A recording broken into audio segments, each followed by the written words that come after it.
Gracias, Carla. Continúa la polémica, la controversia, pero como lo hemos podido ver en declaraciones emitidas por el noticiero que acaba de terminar, por TV Perú Noticias, el ministro de Defensa, Walter Ayala, ha señalado que el presidente le ha pedido que lo acompañe a Ayacucho para mañana dar su mensaje sobre los primeros 100 días del gobierno. Por supuesto, el ministro Ayala está inmerso en una controversia sobre los ascensos militares que ya ha motivado incluso una denuncia por parte de la Procuraduría Anticorrupción contra pues, el secretario general de Palacio de Gobierno. Hoy los ex altos mandos, tanto de los comandantes generales del Ejército y de la FAP, se presentaron ante la Comisión de Defensa del Congreso, han dado detalles, han brindado WhatsApps.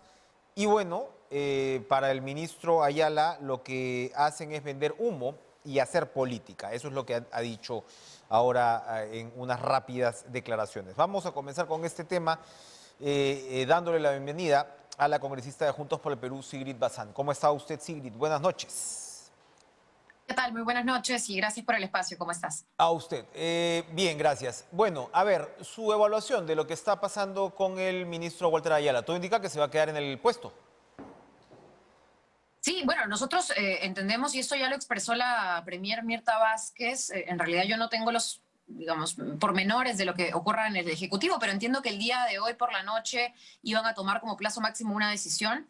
Yo ahí, más allá de adelantar opiniones, porque quien tiene ahí el poder de decisión es precisamente el presidente Castillo, sí creo que hay algunas formas, de alguna manera indefendibles de hacer las cosas, ¿no? O sea, sí creo que hay que corregir estos errores y hay que dar explicaciones por sobre las personas que están cometiéndolos y en todo caso, pues evidentemente para aliviar la crisis yo creo que ahí es justo y necesario que la población sepa también cómo se están haciendo las cosas, ¿no? Yo creo que ahí la falta de transparencia y comunicación ha sido un grave error.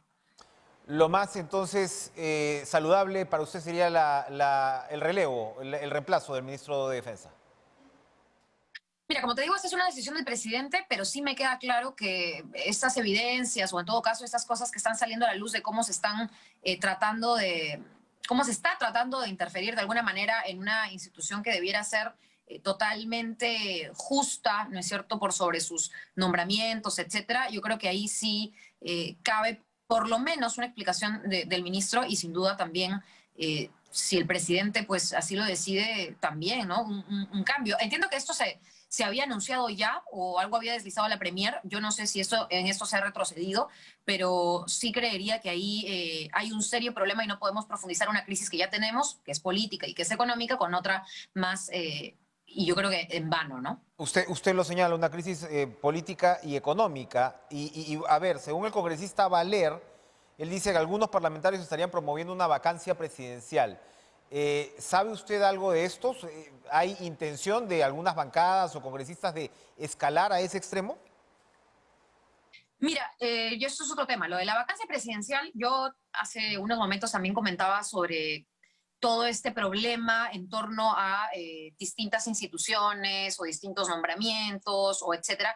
Yo sí creo que no hay que olvidar que hace menos de un mes se develó unas conversaciones de un grupo, si no me equivoco, le llama el grupo del Pisco, creo que le pusieron ese nombre en la prensa, de exfuncionarios y funcionarios actuales de la Sociedad Nacional de Industrias, un exministro de la Producción, gerentes o funcionarios de empresas mineras que estaban tratando también de complotar e incluso financiar estos paros, lo pongo o lo traigo a colación por el paro de transportistas último, para tratar de desestabilizar el gobierno. Entonces no hay que subestimar, hay cosas imperdonables, pero tampoco hay que subestimar el poder de algunos grupos económicos de querer traerse abajo al gobierno y algunos grupos económicos apoyados también en algunas autoridades e incluso, ¿por qué no decirlo?, algunos congresistas que tienen la intención todavía de no dejar que el gobierno trabaje o en todo caso no dejar que el gobierno también corrija como debe ser, porque ojo, esto tampoco se trata de una defensa ciegas, hay cosas que corregir, pero no todos tienen la buena intención detrás de sus críticas, sino más bien hay un plan de vacancia en marcha y eso es evidente, ¿no? Hoy precisamente la primera ministra Mirta Vázquez fundamentó este proyecto de ley que corrige tanto el tema de la vacancia por incapacidad moral como la cuestión de confianza. Esto ocurre cuando ya se sabe, ya se aprobó esta interpretación, entre comillas, ¿no?, de la cuestión de confianza, que, bueno, espera su cola, digamos, en el Tribunal Constitucional. Y claro, en medio de esta situación que usted describe, esto se enrarece más, ¿no? O sea, es decir, ¿en qué momento, no, hasta cuándo puede usar la cuestión de confianza, ¿no? O se puede aplicar la vacancia por incapacidad, etcétera. ¿Cuál es el ambiente por ese lado en el Parlamento para poder escuchar y debatir un proyecto como el que ha presentado o el que ha, mejor dicho, justificado, sustentado la primera ministra? Bueno, el ambiente en el Congreso es muy malo, para serte muy sincera. El día de hoy hemos tenido consejo directivo, que es el espacio en donde se confirman los puntos que van a incluirse en la agenda del Pleno. Y lamentablemente siento que hay un apuro de parte del fujimorismo, porque ha sido Fuerza Popular quien además impulsa mucho este tipo de iniciativas, de los pocos dictámenes que se están teniendo. Uno más ha entrado en la agenda del Pleno del día jueves, que es por una modificación del reglamento sobre el tema de confianza también, de cuestión de confianza, del reglamento del Congreso. Y yo creo que, y lo dije en el Consejo Directivo el día de hoy, cuyas sesiones no son públicas, pero que es importante decirlo hacia afuera, debería agotarse. Todo este tema sobre la cuestión de confianza ha traído a colación varios proyectos de ley, entre ellos el de la Premier. Entonces, yo creo que antes de apurarnos a aprobar cosas en el Congreso, debiéramos tomar en consideración todos los proyectos de ley relacionados a la materia y poder ponernos de acuerdo en cuál es digamos, el mejor camino o la mejor vía para que el mecanismo de la cuestión de confianza no sea usado de manera abusiva, pero tampoco se le recorte una prerrogativa al presidente electo. Entonces, en ese sentido, yo sí creo que el ambiente es malo porque hay congresistas que de manera acelerada, de manera express, con mucho apuro y mucho anhelo de esa, digamos, esta ansia de poder, de un poder que se perdió electoralmente y que hoy quieren recobrar a través de ciertas maniobras, tejes y manejes, leyes o modificaciones, pues se está haciendo con una intención detrás, con una intención ulterior de querer precisamente socavar la institución presidencial y en todo caso la actual figura presidencial, y es parte de este tipo de campañas, así como las campañas de interpelar a cada uno de los ministros después de haber dado un voto de confianza, cosa que no tiene sentido. Doy un voto de confianza, pero interpelo a cada uno de los ministros. Ojo, yo he estado a favor de la citación a aquellos ministros cuestionados porque sí creo importante que den explicaciones, pero de ahí a que algunos congresistas tengan buenas intenciones sobre cada una de estas medidas, incluida la modificatoria que ya el Congreso aprobó, que era una reforma constitucional que hicieron pasar por digamos, un proyecto de ley regular, pues ahí no hay ninguna buena intención en absoluto, ¿no? Ahora, ya que estamos en la materia y no, digamos, el gobierno tiene muchos errores, como usted señala, ¿no? Pero ya que estamos en la materia, a ver, ¿qué tan probable, qué tan posible es un escenario de vacancia? Porque para la oposición, digamos, más cerrada, no parece pues que la vicepresidenta Boluarte les inspire tampoco una gran confianza. Y sabemos perfectamente que si se da una vacancia doble, el Congreso tiene que cerrar, el Congreso tiene que convocar elecciones generales. Y francamente, probablemente fuera de esos opositores más cerrados, no creo, Sigrid, que los congresistas se quieran ir a su casa, francamente. ¿Ah? ¿Cómo observa usted eso? Pero ahí te ha saltado un pasito. A ver. Antes de que se convoquen a nuevas elecciones, asume la presidenta del Congreso. Claro. En ese pedacito, en ese pasito, digamos, está el kit del asunto. Porque finalmente, y yo ahí sí te voy a ser muy sincera como alguien que lamentablemente a mí no me gusta ya la confrontación política excesiva, pero lamentablemente, y en los plenos se ha evidenciado, cuando hay que hacerse escuchar, hay que hacerse escuchar. Y sí siento que hay un espíritu muy autoritario de parte de cómo ha manejado la presidenta del Congreso todas estas situaciones en el Pleno y para con las autoridades del Ejecutivo. Es decir, va el presidente Castillo hasta, ¿no es cierto?, el Congreso o invita a la presidenta para el diálogo y lo primero que se recibe en la prensa después de esa conversación es una crítica al presidente. Es un ánimo, ¿no es cierto?, de querer decir o de querer incluso hasta maltratar con el saludo a las autoridades que asisten en cada tipo de sesión solemne o en cada tipo de reunión de coordinación con la presidencia del Congreso, que además, dicho sea de paso, no era algo usual y que ahora sí se estaba tratando de hacer a través del diálogo. Se hicieron cambios en el gabinete, como seguro vendrán más, y ha habido este ánimo de querer en el Ejecutivo manejar las cosas. Yo no he sentido ese mismo ánimo constructivo desde el Congreso para, además, decirlo, ¿no? O sea, si hay de alguna manera, yo no me quiero poner en escenarios de vacancia porque siento que es llamar a algo que nadie desea. pero sí en todo caso veo a una presidenta del Congreso que además ha apurado en un pleno descentralizado la aprobación de dictámenes porque a los 100 días de gestión en el Congreso no teníamos ninguna ley, no se ponían en agenda ningún dictamen o ningún proyecto de ley para discutir, porque la agenda la maneja la mesa directiva del Congreso, la presidenta. Entonces, por eso un poco mis ganas de decirte, ¿no? O sea, tampoco es un escenario que anhelamos, y ahí me pongo como peruana, el que hay una vacancia presidencial, no solamente porque ha habido un presidente electo y hay que respetar la democracia, de lo contrario estamos abogando por lo contrario de la democracia, sino porque además no tenemos, ¿no es cierto?, autoridades en el Congreso competentes para tomar una decisión así. O sea, yo creo que ahí, y sí creo que hay un plan en marcha porque ya se está hablando, y esto es reiterativo en cada sesión de los jueves, de incapacidad moral. El día de hoy en Consejo Directivo ya hay una moción que usa estas dos palabritas que ya sabemos que además están usadas y abusadas para querer tumbarse abajo a presidentes que no le gustan, a un grupo de congresistas que no representan tampoco a la gente. Entonces, claro, yo como ciudadana llamaría a la responsabilidad de ambos sectores, tanto del Ejecutivo para con sus funcionarios, pero también a la responsabilidad de un Congreso que tiene que ganarse la confianza de la gente y que más bien ahora ha visto incrementada su deslegitimización, ¿no? Ahora cada vez menos personas aprueban nuestra labor y yo lamentablemente también me veo en la obligación de decirle a mis colegas, empecemos en el buen trabajo y no en ponernos en escenarios que nadie quiere, como el de la vacancia, ¿no? Hoy se cumple un año de la vacancia de Martín Vizcarra y la toma de posesión del señor Merino de Lama, que ya sabemos lo que pasó. Pareciera, Sigrid, que hay un sector del Congreso esforzado en reivindicar ese episodio, reivindicar la presidencia que no fue. ¿Es eso cierto? ¿Están gastando sus energías en ese capítulo de la historia?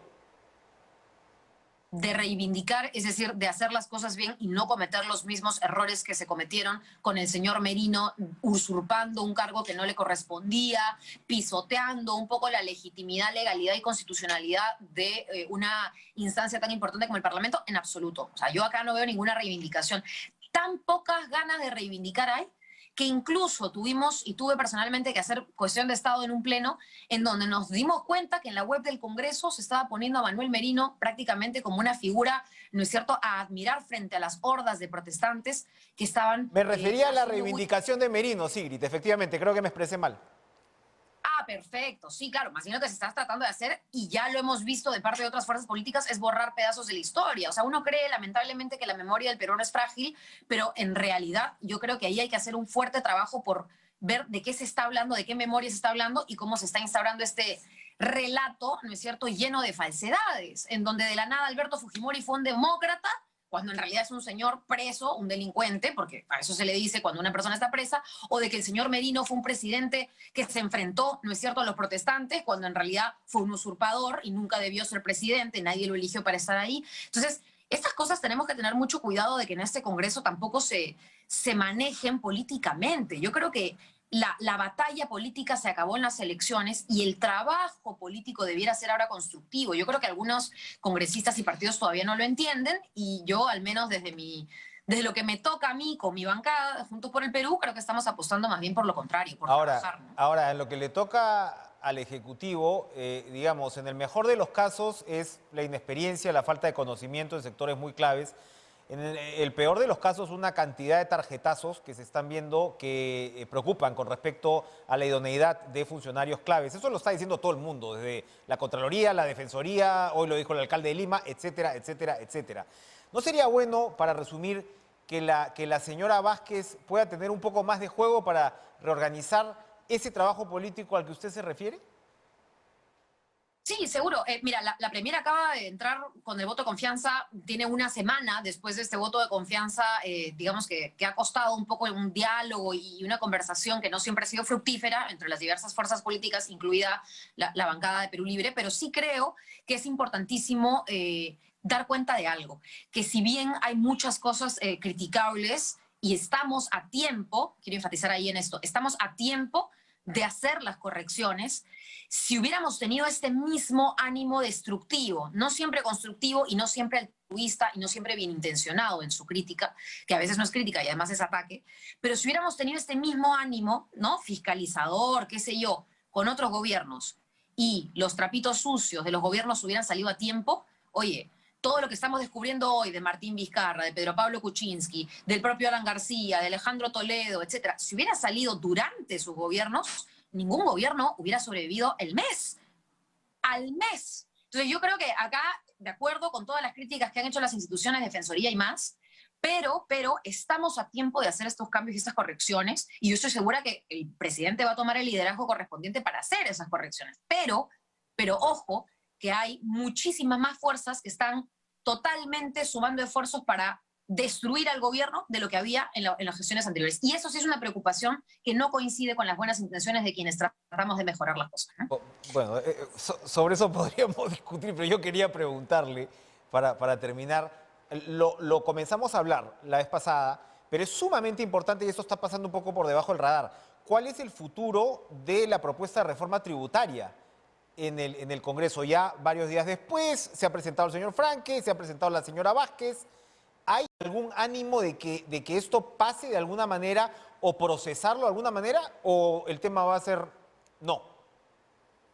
Mira, yo creo que hay mucha desinformación sobre los ejes de la reforma tributaria y las facultades que ha pedido el Ejecutivo para legislar, que de hecho se está discutiendo estas semanas, estos días, en distintas comisiones, la de Constitución en particular.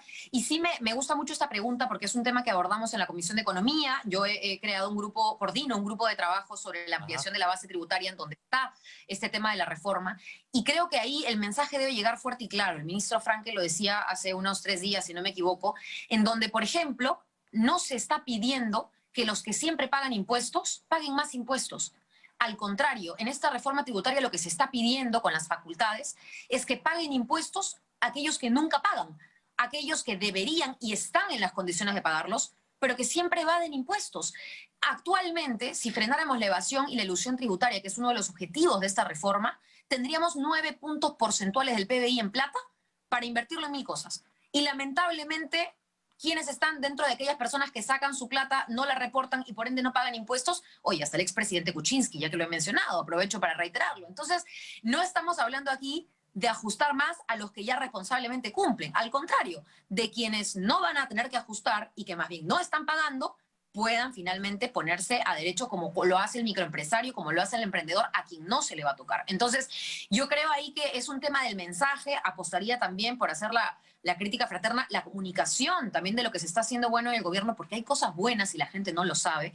Tiene que afianzarse, tiene que mejorarse, y creo que la reforma tributaria debiera, al menos en cuanto a las facultades, aprobarse en su mayoría, porque es la única manera que después todos los reclamos de los congresistas que piden presupuesto para esto y presupuesto para lo otro pueda finalmente llevarse a cabo. De lo contrario, no se va a poder tampoco mejorar nuestro gasto público y sobre todo también la repercusión que se tiene para la gente, ¿no? Gracias, como siempre, congresista Sigrid Bazán, por atendernos y conversar con cara a cara. Gracias por estar con nosotros. Vamos a ir a una pausa y regresamos con Luis Quispe Candia, director de la ONG Luz Ámbar. El problema con la reforma de transporte, ya se había visto una voluntad de retroceso en los últimos días, y bueno, ahora el caso de la designación de la nueva jefa de la Sutran inevitablemente llama la atención. Volvemos.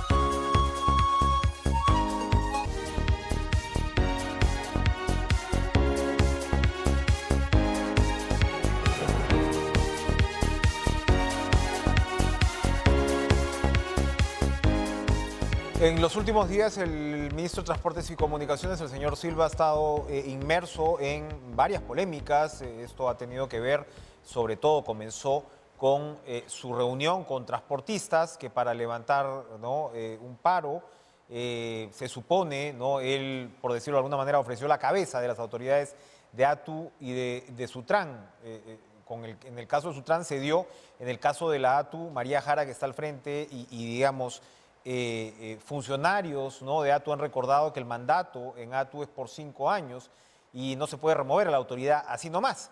Y claro, se ha conocido la designación de la nueva jefa, eso sí, de la Sutran, la señora Doris Alzamora, y bueno, lamentablemente registra denuncias al menos por 3 robos en supermercados. Es algo bastante peculiar, incómodo, por decirlo menos. La señora Alzamora ha salido a decir que se han tratado de confusiones pero uno llama la atención pues que uno se ve inmerso en 3 de este tipo de incidentes, 2013, 2016 y 2019.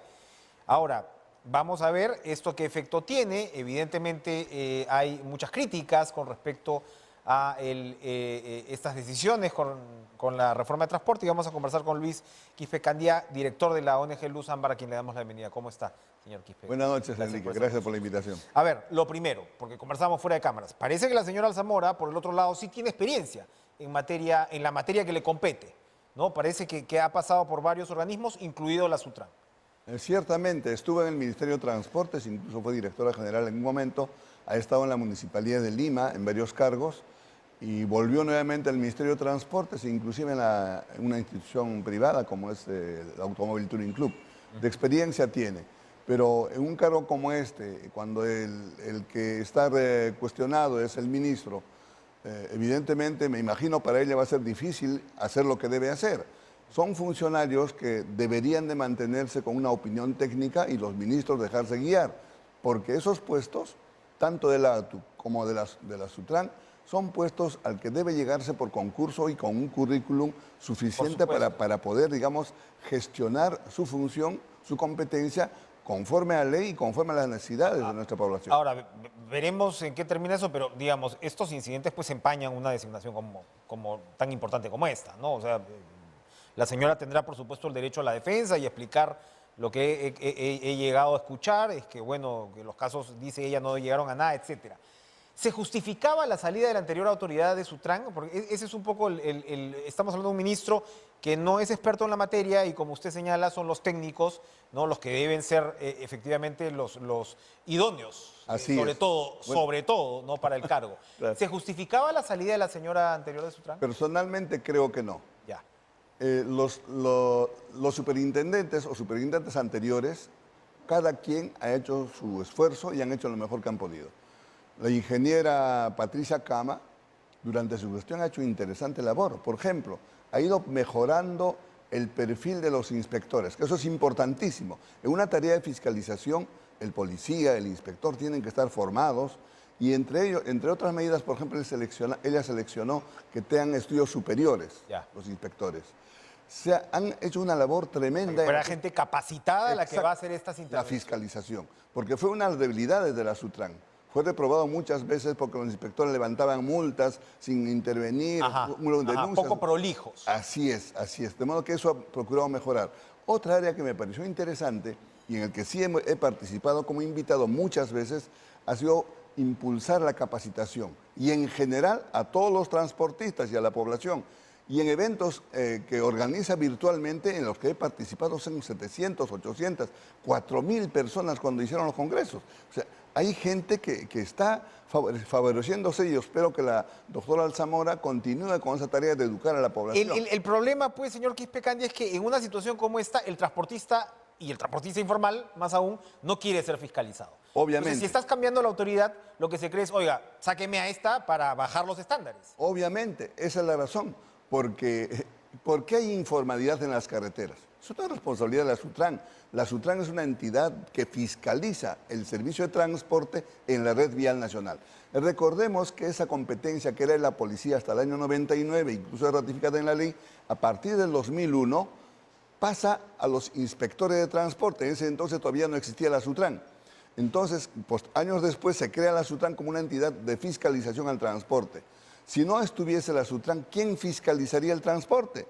Necesariamente se necesita esta entidad para que se haga con ese rol fundamental de que el transporte de personas, de carga y mercancías en la red vial nacional con el soporte de la Policía de Carreteras pueda desarrollarse con seguridad, pueda desarrollarse cumpliendo con todas las exigencias que se demanda. Entonces, ¿por qué el transporte informal, digamos, cuestionan a la Sutran?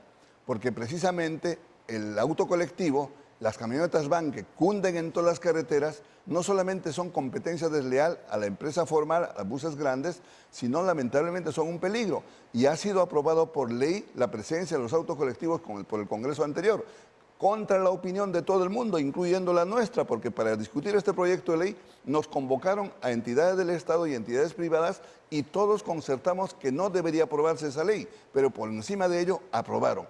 ¿Por qué la presencia de los autos colectivos es importante señalar? Vayamos a Yerbateros. Yerbateros es un terminal, como todos los terminales, pero paraderos de transportes interprovinciales, como lo hay otros en los puntos cardinales y en el centro de La Victoria, etc.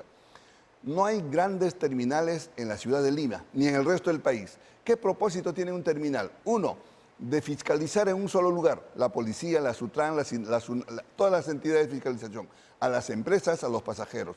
La segunda razón es que se ejercite la libre competencia, que los pasajeros pueden ir a un lugar y escoger el valor, de acuerdo a su economía, escoger los pasajes a su destino.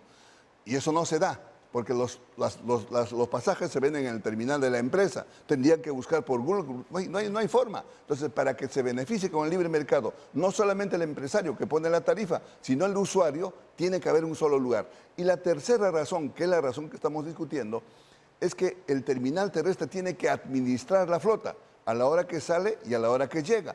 Es exactamente como el aeropuerto. Por eso en otros países se conoce como terrapuerto. Claro. Porque esa administración de la flota va a permitir que el bus salga a su hora. Yerbateros, que comenté al momento. En Yerbateros están los buses esperando salir al centro del país. Están esperando llenar sus buses y recién sale. A 10 metros está el autocolectivo y el pasajero toma el autocolectivo, pues. Ese es el problema. Y al informar, por supuesto, también va a combatir la posibilidad de que haya más terminales, que es lo que nos falta. Vamos a ir a una pausa, pero a ver, ok, ya sabemos más o menos por qué iban a querer, ¿no?, la salida o el cambio en la autoridad de SUTRAN. ¿Por qué la ATU, que lo que busca es un sistema de transporte integrado, ha establecido, digamos, los estándares para el bus patrón, eléctrico, etcétera, etcétera, etcétera? En ese caso, ¿por qué es que se quiere la salida por parte de los transportistas de María Jara? Vamos a una pausa y me lo responde. Muy bien.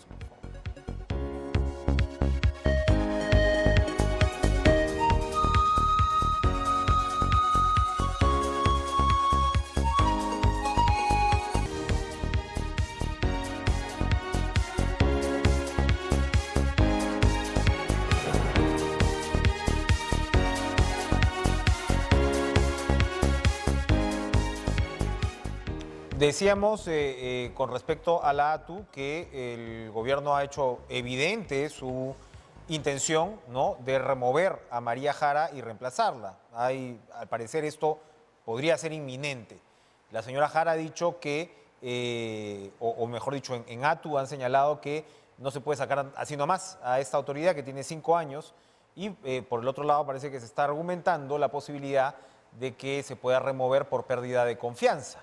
Vamos a ver qué cosa ocurre, pero esto, como repito, podría ser inminente, Luis Quispe Candia. Entonces, ¿por qué por qué el interés de también relevar a la autoridad de ATU? Se supone que ATU lo que está haciendo es integrar el sistema de transporte, que es una urgencia, un clamor. Y hoy mismo, por ejemplo, el alcalde decía, sí, no se puede negociar puestos bajo la mesa, pero la ATU tiene que ser más ágil.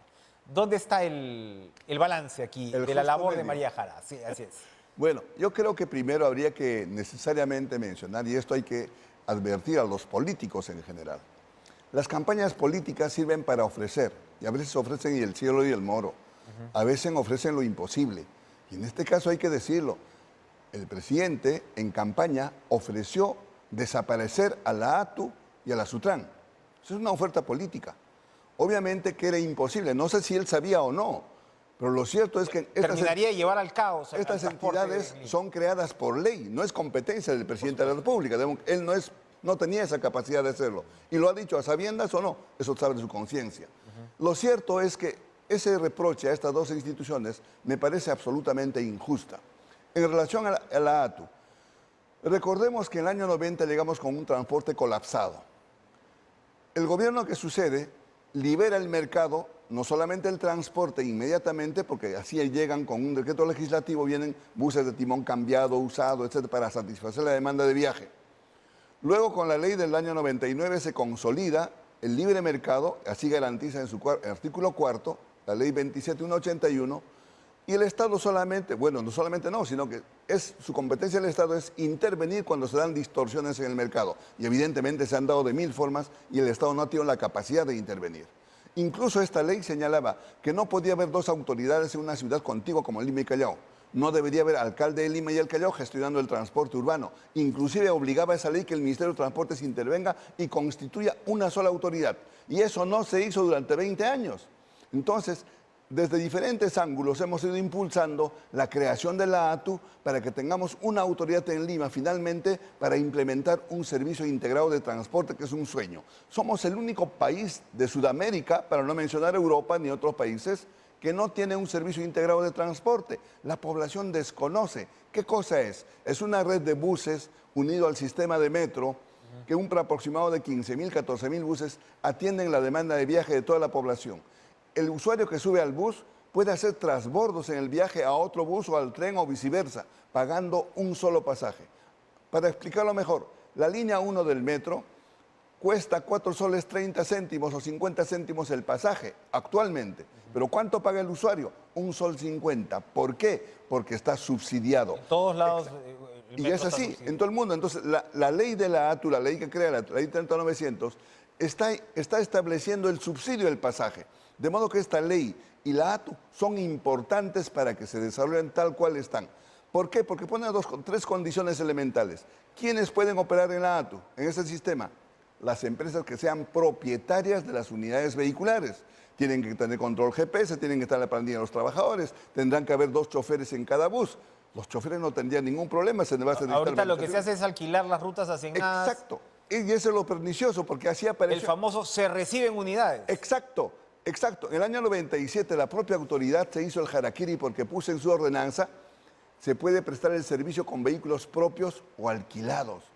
Ahí empieza todo. Entonces, era más fácil constituir entre 3 amigos una empresa de transporte urbano sin tener ni siquiera un solo bus y juntar buses, como dices, con el avisito y empezar a cobrar alquileres como lo hacen hasta hoy. De modo que este grupo recalcitrante que no entiende el cambio son los que a quienes... Y la ATU ha generado un calendario, un cronograma para ir regularizando esto, para ir volviendo a licitar estas rutas, entiendo yo, dentro de la formalidad que usted describe. Exacto. Pero lo ha hecho muy lento, lo ha hecho muy rápido, insisto, porque yo conozco el tema del bus patrón, las políticas de chatarreo, que me han parecido muy interesantes en la gestión de María Jara, pero hay una animadversión que entiendo de los transportistas informales o de los transportistas semi-informales. Eso está claro. Pero más allá, ¿por qué hay cierta crítica a su gestión? Yo creo que, por un lado, hay 2 factores. Primero, sí, necesariamente tenía que elaborar 2 planes fundamentales. El plan regulador, que es el que señala las rutas, cómo se va a distribuir las rutas, y el plan maestro.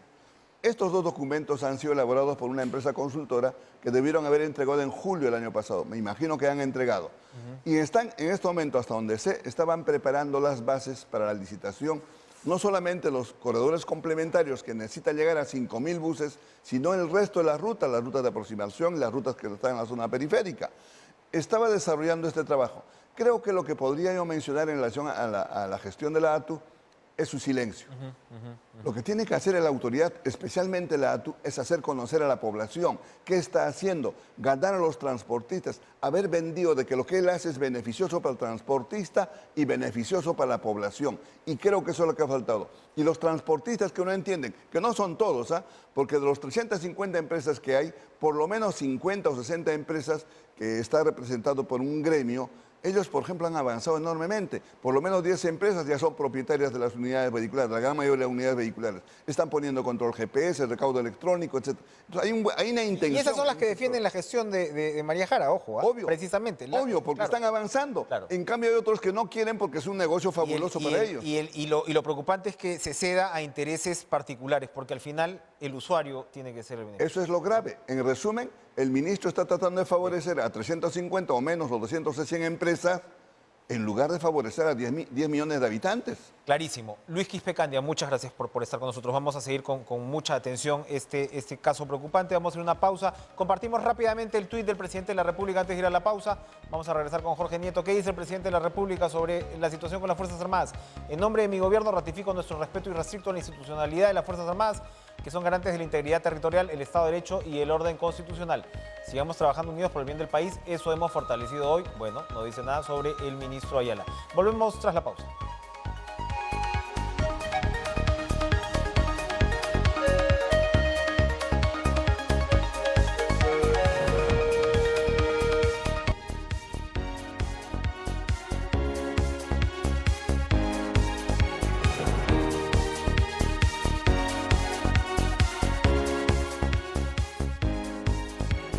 Bien, estamos con Jorge Nieto, exministro de Defensa y de Cultura, presidente del Partido del Buen Gobierno. Buen Gobierno, Jorge Nieto, ¿cómo está usted? Buenas noches. Buen gobierno, Enrique, gusto escucharte. Buen gobierno es lo que todavía no tenemos. Es realmente, en fin, bueno, causa un poco de desconcierto este último tuit del presidente, la respuesta previa del ministro Ayala, que dice que él se mantiene en su puesto, que el presidente lo ha acompañado mañana a Ayacucho a hacer el balance de los 100 días, pero él va a tener que asistir a la Comisión de Justicia en este caso, para explicar la famosa resolución que autoriza el ingreso de las Fuerzas Armadas a asistir a la policía en materias de seguridad ciudadana. O sea, pareciera que se está tratando de evitar el elefante, ¿no? No en la cristalería, sino en el cuartel.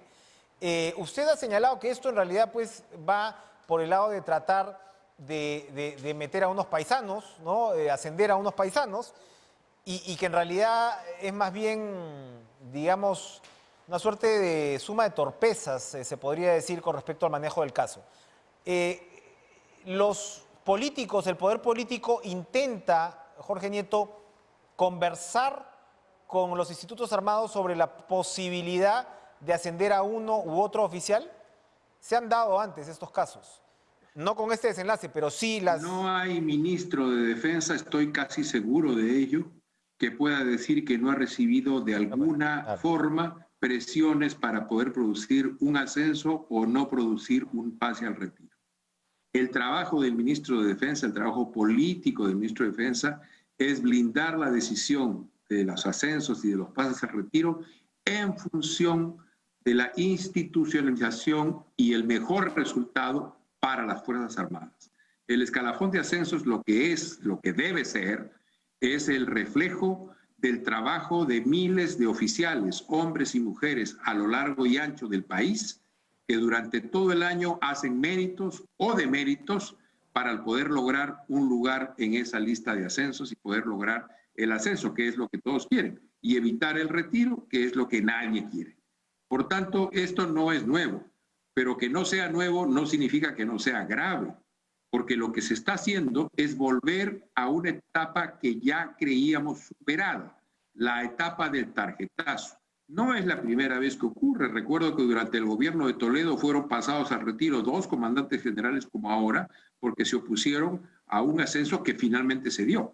De modo que esta situación, y recuerdo otras circunstancias semejantes también. Con el actual congresista Quiabra, a quien apreciamos mucho, no significa que no sea grave. Con el actual congresista Quiabra, a quien apreciamos mucho como ministro de Defensa, se ascendió al piloto en ese entonces del expresidente Toledo. Había oficiales cercanos y hubo una controversia. Y se han dado controversias, como digo, en otros años. Pero en esos casos, bueno, es bueno que usted lo recuerde, pero porque acá lo que ha resultado chocante y lo que seguramente desata el escándalo es que efectivamente se pasa al retiro a los 2 comandantes generales que acabas de designar hace 3 meses.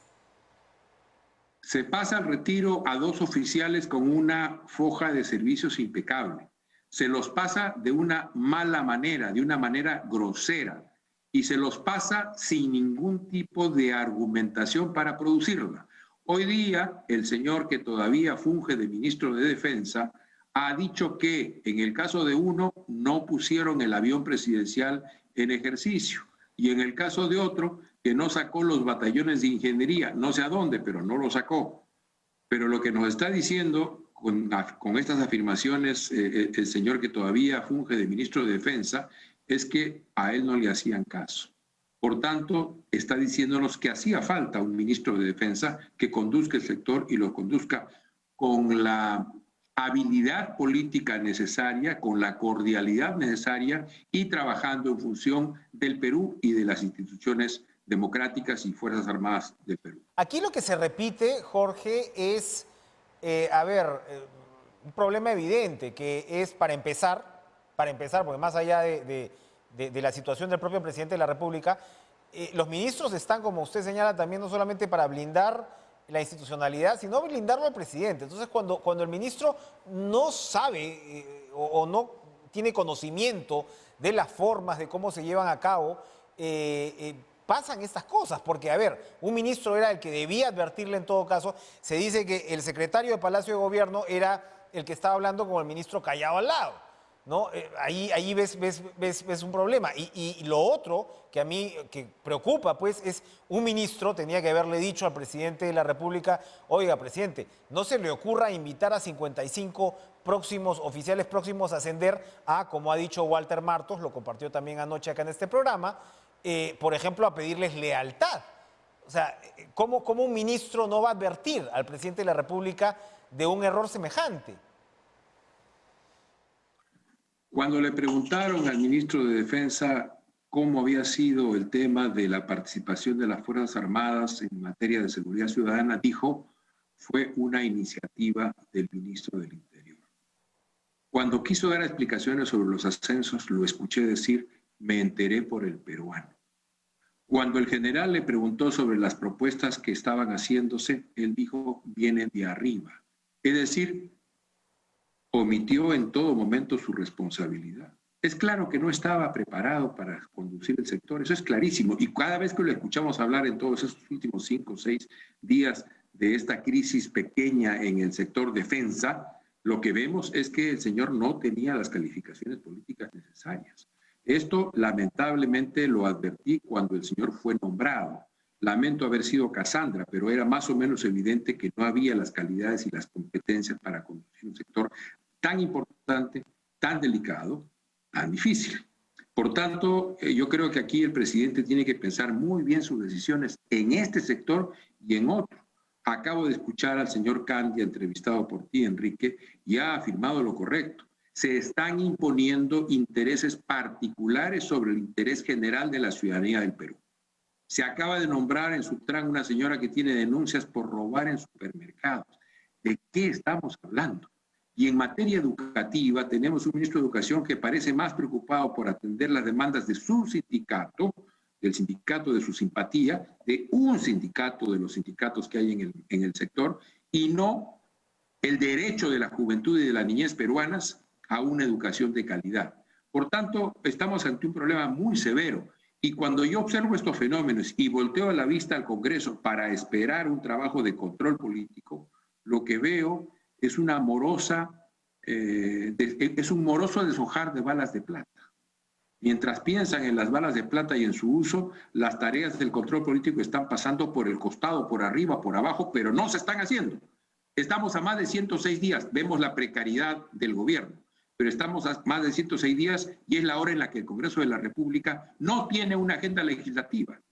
Por tanto, yo creo que la pregunta que cabe hacerse, y estoy severamente preocupado por esto, Enrique, es cuánta incompetencia de nuestras élites soportan las alas de la democracia peruana.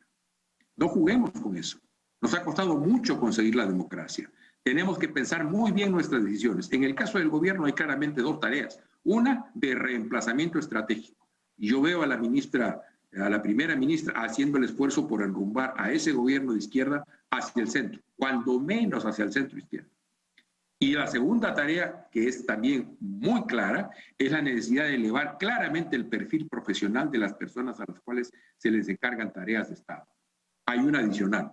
Necesitamos que el presidente haga comunicación política, lidere el país y no tenga una presencia tan intermitente, más de 100 días y ni una sola entrevista a la prensa, ni una sola explicación a los medios a través de los cuales se dirige a la ciudadanía.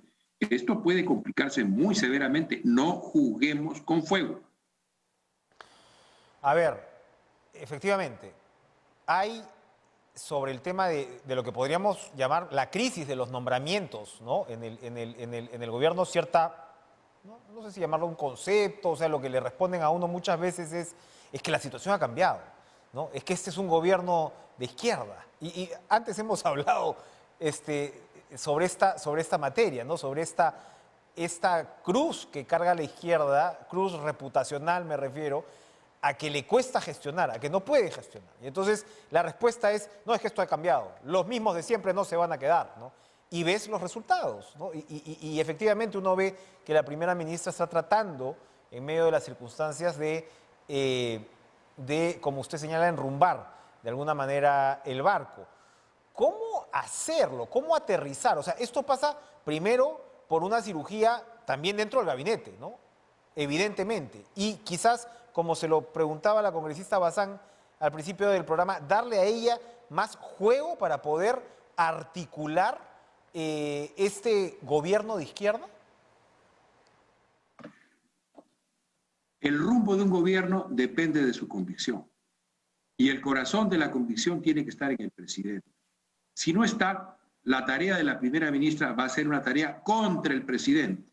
Y no me extrañaría que ya esté ocurriendo en algunos frentes y en algunos sectores en donde haya distintas opiniones y por tanto haya un roce también de personalidades y de políticos. Por tanto, la convicción principal tiene que estar en el presidente y el presidente tiene que darse cuenta que tiene que enrumbar su gobierno hacia el centro porque esa fue la votación que lo eligió. Recuerdo perfectamente la conversación, Enrique, donde hablábamos de la interpretación de las votaciones, la primera y la segunda, y una lectura adecuada del resultado electoral, porque de eso iba a depender el emplazamiento estratégico del gobierno. El gobierno está estratégicamente mal emplazado y todos los problemas tienen que ver con ese mal emplazamiento. Se expresan de muy distintas maneras, pero tienen que ver con ese mal emplazamiento. Además de eso, tiene un problema de profesionalización. Vemos, por ejemplo, que el ministro de Salud está haciendo esfuerzos y está logrando llevar adelante una campaña de vacunación que dicen algunos que podría ir mucho más rápido o algo más rápido, pero lo está haciendo. Y estamos teniendo una campaña de vacunación que marcha en la dirección correcta. Vemos al ministro de Economía haciendo esfuerzos por lograr seducir a la inversión privada y generar condiciones de tranquilidad para que ésta pueda fluir y junto con la inversión pública generar el crecimiento y los empleos que se necesitan. Quizás veamos a alguien más, pero dos ministros, así como dos golondrinas no hacen un verano, dos ministros no hacen un gobierno, lamentablemente. Necesitamos esa convicción en la cabeza del gobierno. Y por supuesto, ahí tienen un trabajo estos ministros y la primera ministra en encontrar las maneras de lograr que el presidente se convenza que si no lee correctamente la situación, si no emplaza estratégicamente bien a su gobierno, si sigue nombrando personas incompetentes y más que incompetentes, muchas veces ligadas a acciones delictivas, entonces estamos poniendo en riesgo la democracia peruana. ¿Y sabe qué? Nos costó mucho trabajo como sociedad y como generaciones conseguirla. Por tanto, tendremos en su momento que tomar las decisiones necesarias para defenderla. Es absolutamente frustrante, efectivamente. Es realmente, es agotador, en realidad, lo que está viviendo el país ya hace varios años. Hay desde otra perspectiva, Jorge, una interpretación que señala que el Perú sencillamente es una moledera política. A eso se suma también la situación actual, es decir, todos los presidentes post-Fujimori han terminado de alguna manera mal, ¿no? Bueno, lo digo yo de otra manera. Extrañamos al que no elegimos, Valentín Paniagua, que tuvo un comportamiento político a la altura de la circunstancia que le tocó vivir. Lástima que fueran apenas 8 o 9 meses, pero era la calidad de político que se requiere como políticos de Estado, hombres y mujeres con una mirada de Estado, de los problemas y de su resolución en base al interés público. Ciertamente el gobierno en el Perú no es una pera en dulce, es una situación complicada, pero ¿para qué postulan? Se supone que tienen las capacidades, la visión, el carácter, la energía y la capacidad para poder conjuntar esfuerzos y calidades para poder sacar adelante al Perú. Ese es el supuesto de la elección. Claro, vemos luego con frustración que no es así, ¿no?